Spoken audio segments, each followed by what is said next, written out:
Good morning everyone. বতৰটো অলপ ডাৱৰীয়া। আমি আছোঁ ইয়াত ছয়খোৱা হায়াৰ ছেকেণ্ডেৰীত আৰু মোৰ সন্মুখত আছে, মোৰ কাষতে আছে ৰেণুকা বিশ্বাস, ছয়খোৱা হায়াৰ ছেকেণ্ডেৰী স্কুলৰ টপাৰ।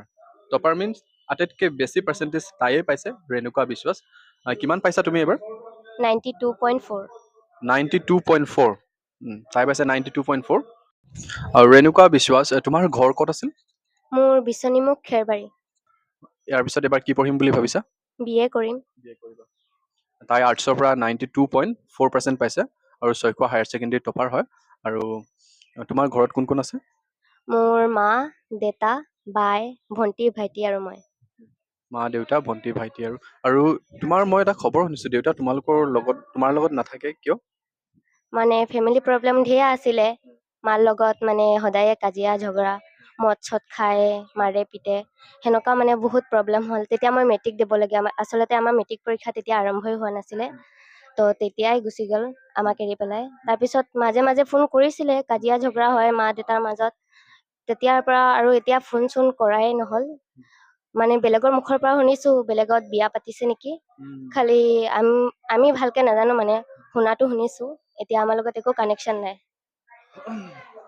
মানে তাই বয়সত হ'ব পাৰে, সৰু হ'ব পাৰে, কিন্তু বহুত মেচিয়ৰ। তাই মোক ফেমিলি কণ্ডিশ্যনৰ কথা কৈছে। কেনেকুৱা এটা পৰিস্থিতিত তাই এখন স্কুলৰ পৰা টপাৰ হৈছে। এখন স্কুলৰ পৰা টপাৰ হৈ মেলি 92.4% লৈ মেলি এনেকৈ ওলাইছে। সঁচাকৈ কিমান ডাঙৰ যুদ্ধ। আমাৰ লাইফত সকলোৰে যুদ্ধ থাকে, কিন্তু তাইৰ পৰা যাতে তোমালোকে অলপ শিকা, ষ্টুডেণ্টবিলাকক কৈছোঁ। তাই যিটো পৰিস্থিতিৰ পৰা আজি এইটো ৰিজাল্ট কৰিছে, এই সাহস অকণ তোমালোকেও ল'বলৈ চেষ্টা কৰা। আৰু মা কি কৰে তোমালোকৰ? মা দেতা যোৱাৰ পৰা আজিকালি হাজিৰাই কৰে। মাজতে আমাৰ গাঁৱৰ LP স্কুল এখনত কৰিছিলেতো। তাৰপিছত দেতাই ছাৰক চাগে ফোন কৰি পেলাই কিবা কিবি ক'লে। তেতিয়া মা স্কুলৰ পৰাও নিজে নিজে ওলাই দিলে। এতিয়া হাজিৰা কৰে, পালে যায়, নাপালে নাযায়। ৰেণুকাৰ পৰিস্থিতি তেনেকুৱা। যদি কোনো ব্যক্তিয়ে যদি ৰেণুকাহঁতৰ পৰিয়াললৈ আহিব বিচাৰে, ডেফিনেটলি ৰেণুকা কণ্টেক্ট কৰিব। ৰেণুকা কণ্টেক্ট নাম্বাৰটো কৈ দিয়া তোমালোকৰ। মোৰ 8453553556 নিলে ফোন নম্বৰটো। গতিকে এনেকুৱা ধৰণৰ ছোৱালীৰ কাষত একচুৱেলি সদায় থাকিবলৈ মন যায়। তাইৰ প্ৰতিটো খবৰ আমি ল'বলৈ মন যায়। কিন্তু আজি প্ৰথমবাৰ কাৰণে তাইক লগ পাইছোঁ। তাই মোক প্ৰথম লগ পায়ে গোটেই কথাবোৰ খুলি কৈছে। আৰু তাইৰ জীৱনটোক লৈ একচুৱেলি মোৰ ফালৰ পৰা সমবেদনা। আৰু মই থাকিম তাইৰ লগত। তুমি মোৰ কণ্টেক্ট নাম্বাৰটো দি থৈ যাম। তুমি এনি কাইণ্ড অফ যদি টাফতকৈ টাফ চিটুৱেশ্যন কিবা যদি পোৱা, ডেফিনেটলি মোক কণ্টেক্ট কৰিবা।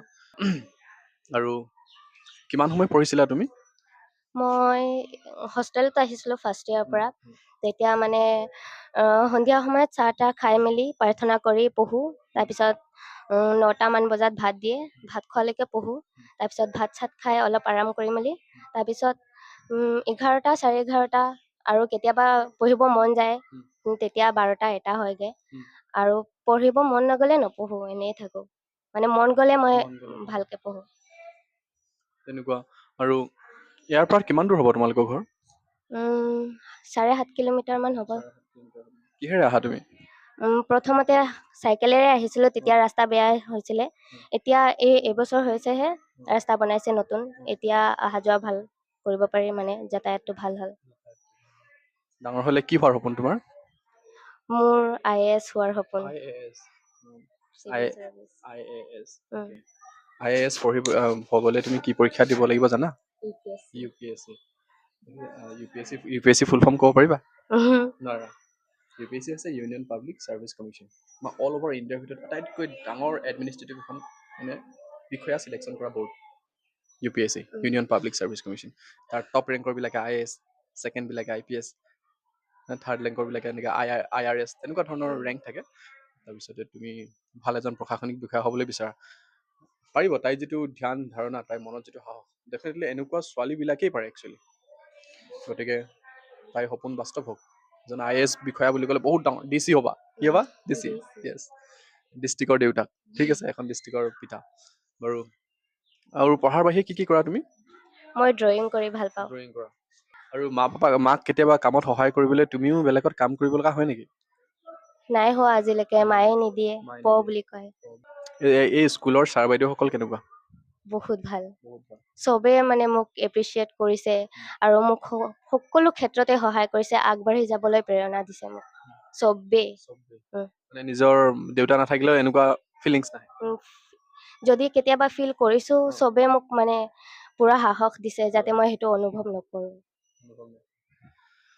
বহুত কঠোৰ আৰু বহুত সাহসী মনৰ ছোৱালী, আৰু তাই নিজৰ সাহস, নিজৰ ধৈৰ্য আৰু নিজৰ একাগ্ৰতাৰে ইমানখিনি আগবাঢ়ি গৈছে। আৰু ফ্ৰেণ্ড চাৰ্কলটো কেনেকুৱা তোমাৰ লগৰবোৰ? ভাল। একচুৱেলি আমি তোমালোকৰ ঘৰ যাম বুলি ভাবিলোঁ, কিন্তু ইয়াত বাইদেউহঁতক লগ কৰোঁতে তোমাকো লগ পাই গ'লোঁ। গতিকে স্কুলতে তোমাৰ ভিডিঅ'টো প্ৰস্তুত কৰিলোঁ, আৰু তোমাক ফোন নম্বৰ দি থৈ যাম। যদি ঘৰ কেতিয়াবা আহিব লাগে ফোন কৰি দিবা। ফোন প্ৰাইভেট ফোন ইউজ কৰা তুমি? নাই। স্কুলৰ হোষ্টেলতে তাই থাকে। মেট্ৰিকত কেনেকুৱা আছিল তোমাৰ ৰিজাল্ট? মোৰ মেট্ৰিকত 73.5। বাকী যি কি নহওক, এনেকুৱা তো আমিতো আছোঁৱে সদায়।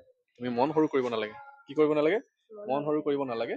গতিকে আমি তাইক আৰু লগ পাম, আৰু তাইৰ ঘৰৰ পৰিস্থিতিও আমি বুজিবলৈ চেষ্টা কৰিম।